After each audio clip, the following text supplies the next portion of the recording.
Bien, muchachos, bienvenidos. Vamos a iniciar. Gracias por la espera. Vamos a iniciar la sesión del día de hoy. Habíamos acordado en la sesión pasada que iban a revisar el material del tema del día de hoy, que es el tema de la ley de Ohm del magnetismo. Por ahí pusimos a su disposición algunos videos, pero son 3 videos en relación a este tema en el que se hace la revisión del tema y la resolución de un par de ejercicios. Y entonces el día de hoy vamos a resolver dudas en relación a ese tema y vamos a hacer un par de ejercicios adicionales. Muchachos, entonces lo primero que pregunto es, ¿hay dudas en relación al tema? No, profe. ¿No? Ok. ¿Alguien más quiere expresar algo más? No, profe, todo bien. No, profesor. Vamos entonces, voy a compartir la presentación donde está esa información que ustedes revisaron en los videos y ahí mismo vamos a realizar un par de ejercicios adicionales. Entonces voy a aprovechar esa presentación para pues hacer un breve resumen de este tema y procedemos a hacer los ejercicios. Entonces, este tema de la ley de Ohm del magnetismo se aplica precisamente sobre circuitos magnéticos que, bueno, aquí vemos el ejemplo de esos circuitos magnéticos. Si tenemos un núcleo, en esta imagen de la izquierda arriba, un núcleo de algún material que tiene alta permeabilidad y ese núcleo le envolvemos un alambre formando espiras y esas espiras, les hacemos pasar una corriente eléctrica, entonces generamos un flujo magnético en el interior de ese núcleo que está representado por estas líneas de fuerza que están en el interior de este núcleo y esas atraviesan esta sección transversal, un área de este núcleo que aparecería si nosotros hiciéramos un corte. Entonces, con todos esos parámetros, todo esto influye en el circuito magnético y vamos a ver cómo cada uno de estos parámetros pues quedan dentro de esta ley de Ohm del magnetismo y nos permiten estudiar y calcular los diferentes parámetros de estos circuitos magnéticos. Del lado derecho tenemos una imagen que nos muestra prácticamente la conformación de un toroide con su núcleo y sus espiras y su campo magnético dentro de esa línea punteada. Y también en la parte de abajo tendríamos lo que es cómo se vería el área de sección transversal de un núcleo que tiene esta forma. Si nosotros le hacemos un corte, veríamos que aparecería aquí un triángulo, perdón, un rectángulo o un cuadrado, dependiendo de las dimensiones de esto. Y bueno, eso es interesante porque vamos a utilizar eso en la determinación de los valores de que vamos a utilizar para el cálculo en esta ley de Ohm del magnetismo. Todo esto está explicado en los videos, entonces lo voy a obviar por el momento. Solamente me voy a detener un poquito en la parte final de esta presentación, en donde se expresa precisamente esta ley de Ohm del magnetismo. Y esta ley de Ohm del magnetismo pues se expresa de manera similar a cómo se expresa la ley de Ohm para circuitos eléctricos. Esto es, si recuerdan en su curso de física 3 vimos la relación en un circuito eléctrico, la relación entre los 3 parámetros más importantes de ese circuito, que es la corriente, el voltaje y la resistencia. Y si la colocábamos de esta manera, podemos ver la relación o la forma de calcular cada uno de ellos a partir de los otros dos. Entonces, y la ley de Ohm, por ejemplo, se enunciaba como que la corriente era directamente proporcional al voltaje que se aplicaba al circuito e inversamente proporcional a la resistencia. Entonces, de manera similar, la ley de Ohm del magnetismo, que está aquí expresada en este otro triángulo, me indica por la forma en que están colocadas las variables de esta ley de Ohm del magnetismo, que este flujo, en este caso el flujo magnético, o la cantidad de líneas de fuerza magnética que circulan en un circuito magnético, es directamente proporcional a la fuerza magnetomotriz e inversamente proporcional a la reluctancia, siendo la fuerza magnetomotriz esa fuerza que impulsa el movimiento de estas líneas y resulta del producto del número de espiras que tenga ese circuito magnético por la cantidad de corriente que esté circulando esas espiras. De esa manera determinamos la fuerza magnetomotriz y la expresamos en amperes vuelta o en amperes espira. Es indistinto, simplemente vueltas o espiras es la cantidad de veces que se dobla el conductor sobre ese núcleo. Y la reluctancia, de manera análoga a la ley de Ohm en el circuito eléctrico, la reluctancia aquí es una oposición, o sea, una posición que se presenta a la circulación, al movimiento de esas líneas de fuerza magnética dentro de ese núcleo. Y en este caso, esta reluctancia está dada por la geometría del núcleo, es decir, por cuestiones físicas de cómo es ese núcleo. Por una parte, depende de qué tan largo sea esa longitud que está en el numerador de esta fórmula, depende de cuál sea la sección de área transversal, esa que veíamos hace un rato. Esta área normal es la sección donde atraviesan las líneas de campo magnético, y depende de la permeabilidad del material, que es esta mu que está aquí. Entonces, todas son cuestiones físicas de la formación del núcleo de este circuito magnético. Entonces, habiendo dicho eso, muchachos, vamos a ver que aquí tenemos un par de ejercicios resueltos que están explicados puntualmente en los videos que ustedes ya vieron. Y si no los han visto, pues les recomiendo que los vean, o en su caso los vuelvan a ver. Estos dos ejercicios en donde se determinan pues todos los parámetros de esta ley de Ohm del magnetismo, es decir, la fuerza magnetomotriz, la reluctancia, y finalmente se calcula el flujo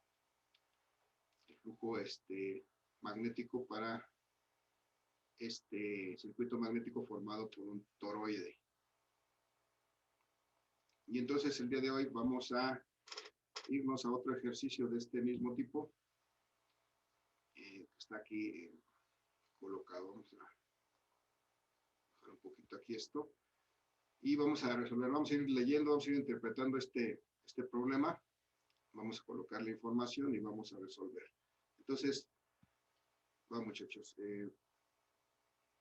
Bueno, antes de pasar al ejercicio, ¿alguna duda en relación a esto, a estas fórmulas, a esta ley de Ohm del magnetismo, antes de continuar avanzando, muchachos? No, profe. ¿No? Gracias, a ti. Vamos a... ¿Alguien más, muchachos? ¿Nadie más?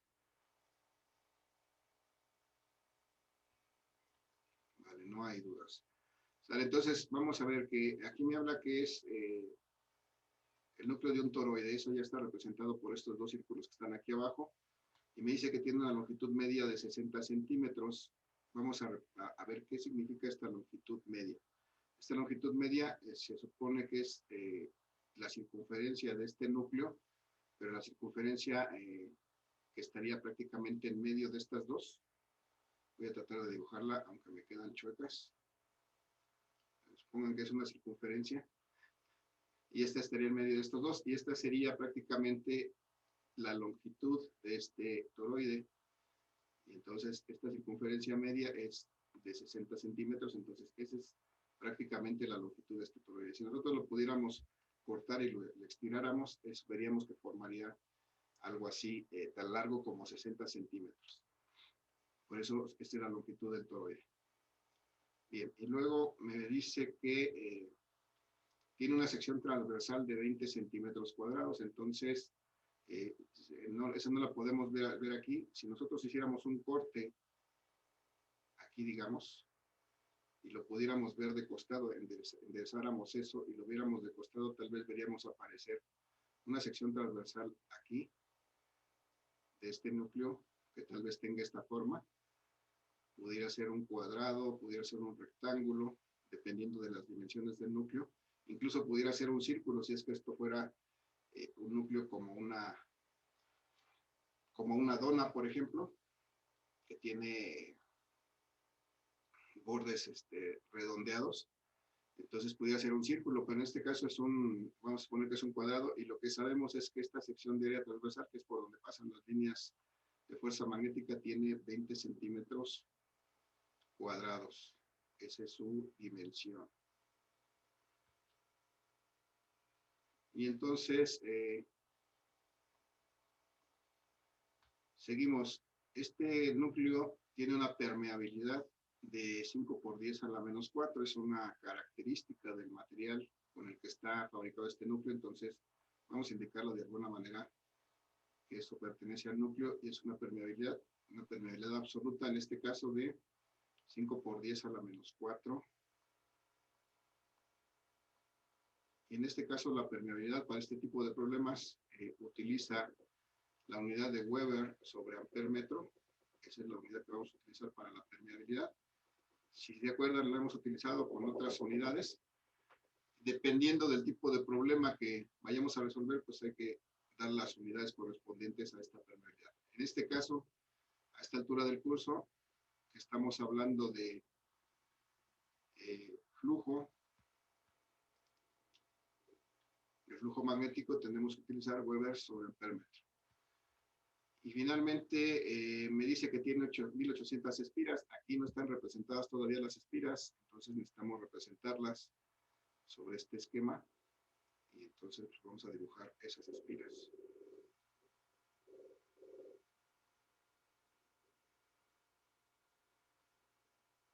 Entonces, alrededor de este núcleo estarían devanadas, estarían hechas 1800 vueltas de conductor. No podríamos dibujarlas todas, pero vamos a dibujar tantas como sea posible, indicando que están distribuidas a todo lo largo de este toroide. Y ya está. Entonces, este número de espiras lo vamos a representar aquí con N, que es su sigla que la representa, y vamos a escribir que son 1800. 1800 espiras. Y luego, finalmente me dice que por esas espiras pasa una corriente de 0.4 amperes. Entonces vamos a indicar aquí, al inicio de esta bobina, de estas espiras, que aquí hay una corriente de 0.4 amperes. Bueno, amperes más que amperes. 0.4 amperes. Bien, muchachos, ya está ahí. Ya están ahí los datos en el esquema. Ya estamos listos para resolver este problema. Ahora la pregunta es, muchachos, el primer inciso me pide que calculemos la fuerza electromotriz. Esto está mal. Ahí se me fueron las letras mal. Aquí debe ser la fuerza magnetomotriz. Estamos hablando de un circuito magnético, en donde lo que se mueven son líneas de campo magnético. Entonces, esta es una fuerza magnetomotriz. La pregunta es, muchachos, ¿cómo calculo la fuerza magnetomotriz? Aquí es igual esta fuerza magnetomotriz, ¿cómo la calculo?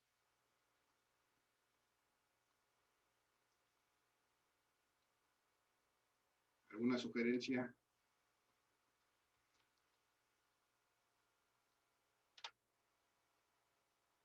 ¿Con una es suficiente? Bueno, pueden ser varias, pero con una empezamos. ¿Cómo calculo la fuerza magnetomotriz de este toroide?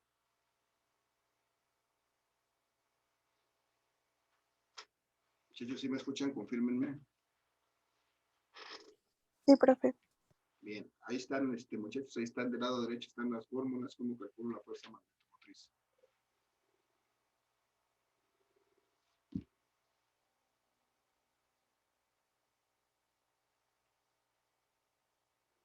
Sería con la de FMM Ajá. igual a N por I.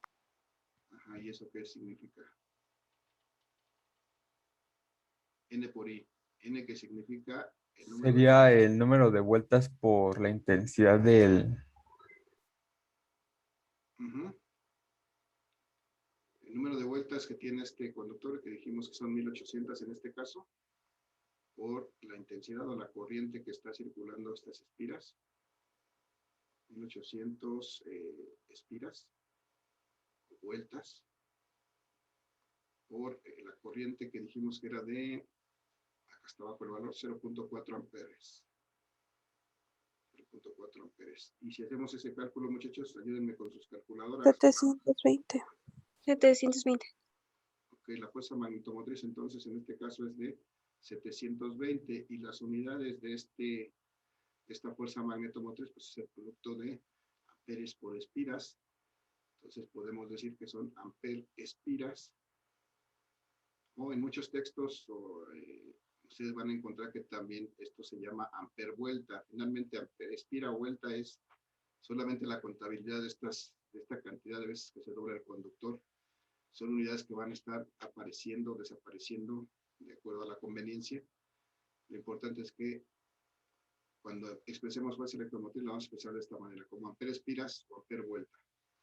Ya está entonces en la fuerza magnetomotriz. Vamos a calcular ahora la reluctancia del circuito, muchachos. ¿Cómo calculo la reluctancia del circuito? ¿A qué es igual la reluctancia, en este caso del núcleo?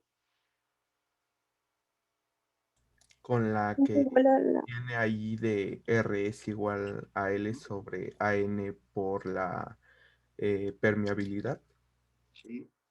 L, que significa la longitud del toroide. Longitud media. Ajá, la longitud media o la longitud del toroide, dividido entre el área normal, que es el área de la sección transversal de este núcleo, y multiplicado por la permeabilidad absoluta de ese núcleo.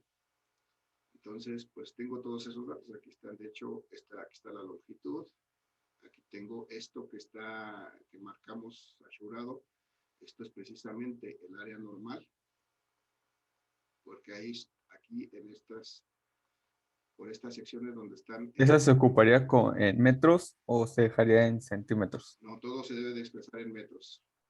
Ok. Metros o en metros cuadrados según corresponda. Entonces, tanto la longitud como el área tendremos que expresarla en metros o en metros cuadrados, de acuerdo a lo que corresponde. Entonces, vamos para allá. Entonces, la longitud, muchachos, aquí la longitud es expresada en centímetros, son 60 centímetros, pero tenemos que expresarla en metros para hacer este cálculo. Todo debe de ir en unidades del sistema internacional. Entonces, ¿cuánto es estos 60 centímetros en metros? 0.6. 60 por 10 a la menos 2. Ok, 60 por 10 a la menos 2 nos conviene a veces utilizar la notación científica, este es el caso. 60 por 10 a la menos 2, punto 6 también es válido, pero bueno, vamos a ver ahorita que nos conviene usar esto para facilitar la operación. Y entonces el área normal es esta área de 20 centímetros cuadrados, tenemos que expresarla en metros cuadrados. ¿Cuánto es? ¿A qué es igual? 20 centímetros cuadrados. 20 por 10 a la menos 2. Bien, Por a la menos 3. bien, esa es una causa muy común de fallo en estos problemas, la conversión de esto a los metros cuadrados. ¿Alguna otra idea? Ya me dijeron 20 por 10 a la menos 2, 20 por 10 a la menos 3. ¿Alguna otra idea? 20 por 10 a la menos 3. Ajá, otra idea. Bien, no vamos a perder más tiempo en esto. Vamos a checar, vamos a hacer la conversión para que veamos cuál es ese factor que debemos de tener para cambiar esto que esté en centímetros cuadrados a metros cuadrados. Por eso tendríamos que hacer una conversión bien hecha. Si tenemos 20 centímetros cuadrados y lo queremos convertir a metros cuadrados de acuerdo a lo que aprendimos en física 1, pues podemos hacer una conversión. Acá ya me dicen algo en el chat que es 0.002 metros cuadrados. 0.02 metros cuadrados. No. Chéquenle bien. Perdón, profe, es 20 por 10 a la menos 4. 20 por 10 a la menos 4, exactamente eso es. Vamos a hacer rápidamente esta conversión así. Para pasar esto a metros cuadrados tengo que multiplicar por algún factor que me dé aquí metros y acá tenga centímetros. Y entonces este factor es 1 metro y 100 centímetros. Pero como necesito metros cuadrados, lo tengo que hacer 2 veces, entonces, nuevamente este mismo factor de 1 metro por 100 centímetros. Y entonces, esto va a ser centímetros cuadrados, con centímetros cuadrados se van a eliminar, voy a quedar resultado en metros cuadrados. Tengo 20 metros cuadrados dividido entre 100 por 100, que son 10,000. Entonces, estos 20 metros cuadrados divididos, puedo cambiar esos 10,000 por un número en notación científica que es 10 a la 4. Y entonces, si lo escribo en el numerador, esto va a ser igual a 20 por 10 a la menos 4 metros cuadrados. Entonces, este es el punto, muchachos. Si nosotros necesitamos pasar de centímetros cuadrados a metros cuadrados, lo único que tenemos que hacer es multiplicar por este factor de 10 a la menos 4, y sin hacer ninguna operación podemos cambiar rápidamente este factor, este valor en centímetros cuadrados a metros cuadrados, expresándolo así: 20 por 10 a la menos 4 metros cuadrados. Ya está. Entonces, bueno, ahí está el truco, muchachos. Si tenemos que pasar un área que está en centímetros cuadrados a metros cuadrados, simplemente expresamos el mismo valor, 20, y multiplicamos por el factor por 10 a la menos 4, como bien nos lo corrigieron ahorita, yo creo que fue Sabdi, y ya lo expresamos así en metros cuadrados. Y ya está. Y ahora nos hace falta la permeabilidad, en este caso la permeabilidad absoluta del material, que ya tenemos aquí, de 5 por 10 a la menos 4 Weber sobre amper metro.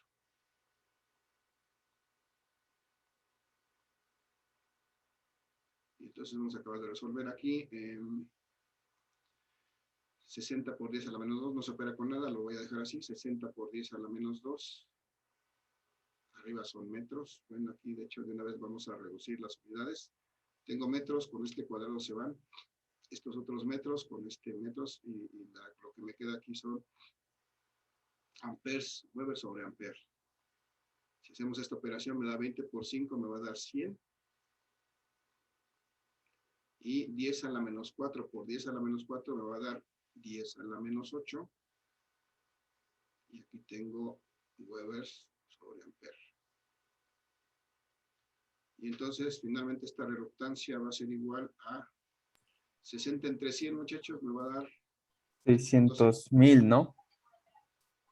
No, entre 100, 20 por 5, ¿sí? 60 entre 100 me da 0.6. 10 a la menos 2 entre 10 a la menos 8, ¿cuánto me da? A la 6. Por 10 a la 6. Y bien escrito esto, yo tendría que mover este punto de aquí, tendría que moverlo acá, y bien expresado, como lo hace a lo mejor su calculadora, sería 6 por 10 a la 5, o 600,000, si quitáramos esta potencia de 10. Y las unidades, bueno, cuando esto se sube al numerador cambian de posición, entonces son amperes por Weber, que es precisamente la unidad de la reluctancia que tenemos aquí indicada. Y entonces ya calculamos la reluctancia de este circuito. ¿Dudas, muchachos? ¿Preguntas? ¿Comentarios? No, profe. ¿No? Bien, entonces lo que sigue es que necesitamos calcular finalmente el flujo magnético, que es lo que nos pide el inciso C. Calcular el flujo magnético. Recordemos que el flujo magnético lo representamos con esta letra pi, y de acuerdo con la ley de Ohm del magnetismo, este flujo magnético es directamente proporcional a la fuerza magnetomotriz e inversamente proporcional a la reluctancia. Dos valores que ya tenemos, que ya calculamos, y entonces pues podemos simplemente sustituir la fuerza magnetomotriz de 720 amperes tiras, amper vuelta, entre la reluctancia que acabamos de calcular en 6 por 10 a la 5.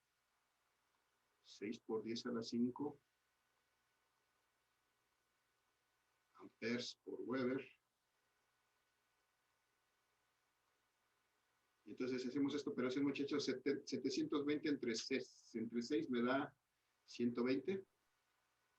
Me da 1.2 por 10 a la menos 3. 120, si subimos este 10 a la 5 al numerador, me va por 10 a la menos 5. Estos amperes con estos amperes se eliminan y estos Webers suben al numerador. Y entonces, efectivamente, si yo corro el punto y expreso adecuadamente esta cantidad, tengo que el flujo va a ser a la menos 5, a la menos 4, a la menos 3, va a ser igual a 1.2 por 10 a la menos 3 Webers. Y esta es una cierta cantidad de líneas de fuerza magnética. Recuerden que un Weber es tanto como 10 a la 8 líneas de fuerza magnética, pues es una fracción de Weber. Habría que hacer la transformación para ver cuántas líneas, pero no es el caso. No me piden determinar qué cantidad de líneas fuera, pero en su caso podrían pedirme, ¿no? Entonces, muchachos, así se calcula el flujo mediante la ley de Ohm del magnetismo a partir de estos datos que teníamos. Muchachos, dudas, preguntas. Tenemos otro ejercicio, posiblemente no nos dé tiempo terminarlo, pero vamos a plantearlo, cómo lo resolveríamos. Para pasar a otro ejercicio, muchachos, ¿alguna duda, alguna pregunta con esto? Ninguna duda, profe. Vale, gracias. Entonces vamos a pasar al siguiente ejercicio, aprovechar los minutos que nos quedan de esta sesión. Porque en este caso, y creo que en los dos anteriores que vienen explicados en los videos, son cuestiones en las que teníamos que calcular precisamente estos parámetros y al final calcular el flujo.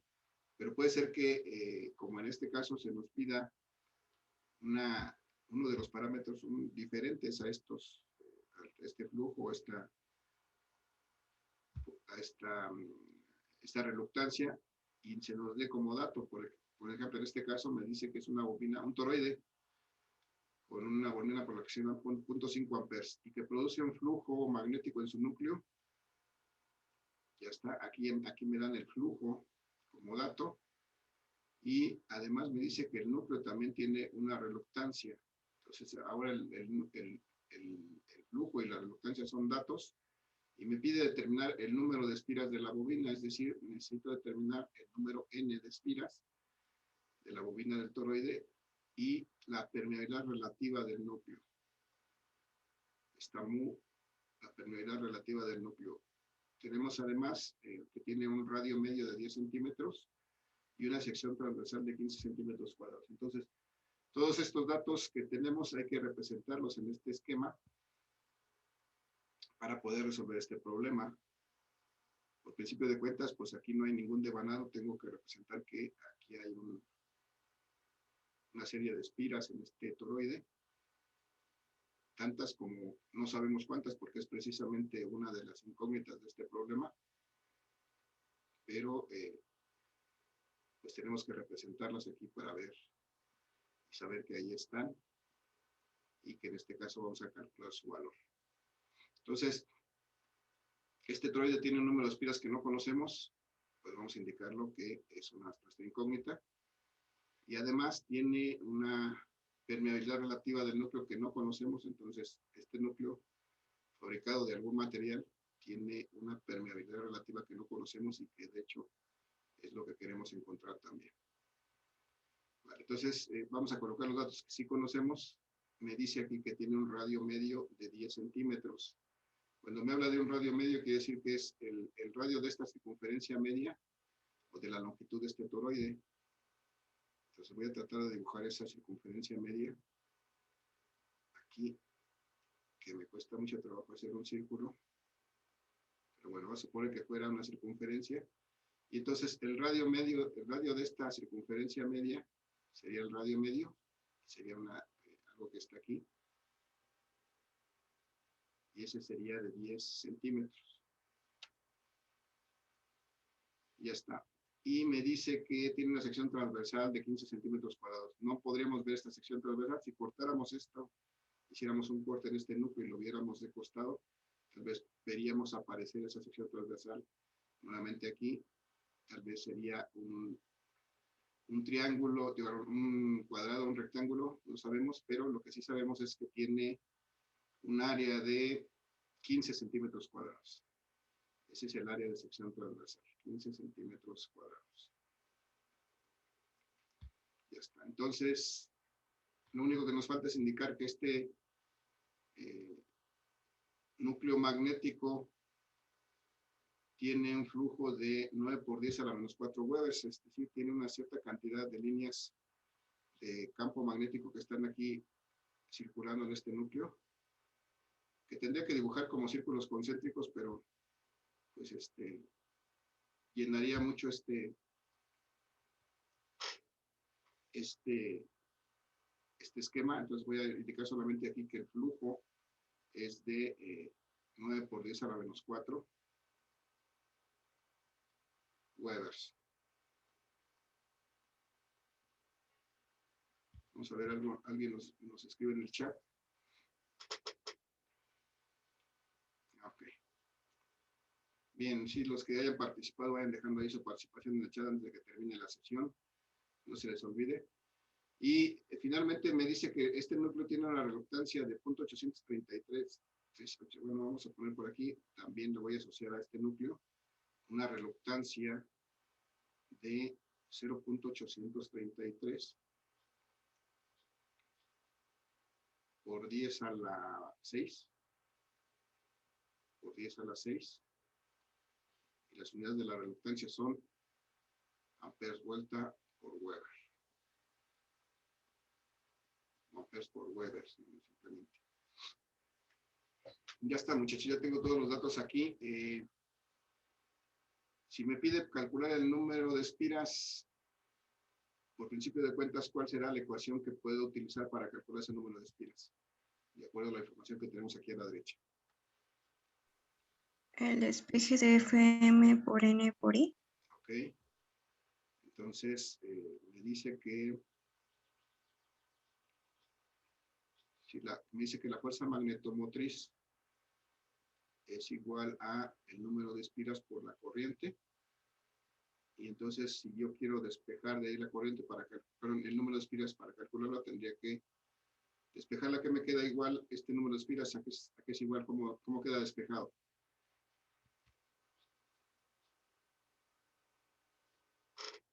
Muchachos, a que es igual N. FM sobre I. Ok, fuerza magnética. Podría ser. Sobre la corriente. Vamos a ver si tengo esos datos. Tengo la corriente, creo que sí la tengo, pero no la puse aquí. Una corriente de 0.5 amperes, no la indiqué. Acá está mi dato. Una corriente de 0.5 amperes. La corriente sí la tengo, pero no tengo la fuerza magnetomotriz. Entonces, todavía no puedo calcular este número de espiras. ¿O cómo podría calcular esta fuerza magnetomotriz? Con los datos que tengo. ¿Alguien tiene una idea? De la división del flujo entre el R. Ajá. No es de la división. Chéquense que aquí está. Es un producto. Si quiero calcular la fuerza magnetomotriz, tengo que multiplicar el flujo por la reluctancia. Entonces, de ahí de ese triángulo puedo ver eso. No tengo mis lentes, me lastima la luz, por eso estoy poniendo mi mano. Pero bueno, de aquí de este triángulo vemos que la fuerza magnetomotriz va a ser igual a el producto del flujo por la reluctancia. Muchachos, nos queda menos de un minuto, ya nos da tiempo a terminar. En la siguiente sesión terminamos este problema. Los que hayan participado, por favor, regalen ahí su nombre en el chat para registrar su participación. Les voy a encargar, muchachos, que lean el tema de la siguiente clase. Ya están ahí ya están ahí los videos disponibles. Y mañana vamos a complementar este tema y vamos a hacer ejercicios sobre ese tema de inducción electromagnética. Entonces, revisen el video de las clases. Vamos a dar mañana la primera hora para que hagan eso. Y nos vemos en la segunda sesión. Me parece que nos toca a las 8 de la mañana. para revisar este problema y los que hagamos de inducción electromagnética. Muchachos, dudas, preguntas, comentarios. No, profe. Bien, entonces nos vemos mañana. Les agradezco su asistencia. Que tengan excelente día. Cuídense. Hasta mañana. Hasta mañana. Gracias. Buen día.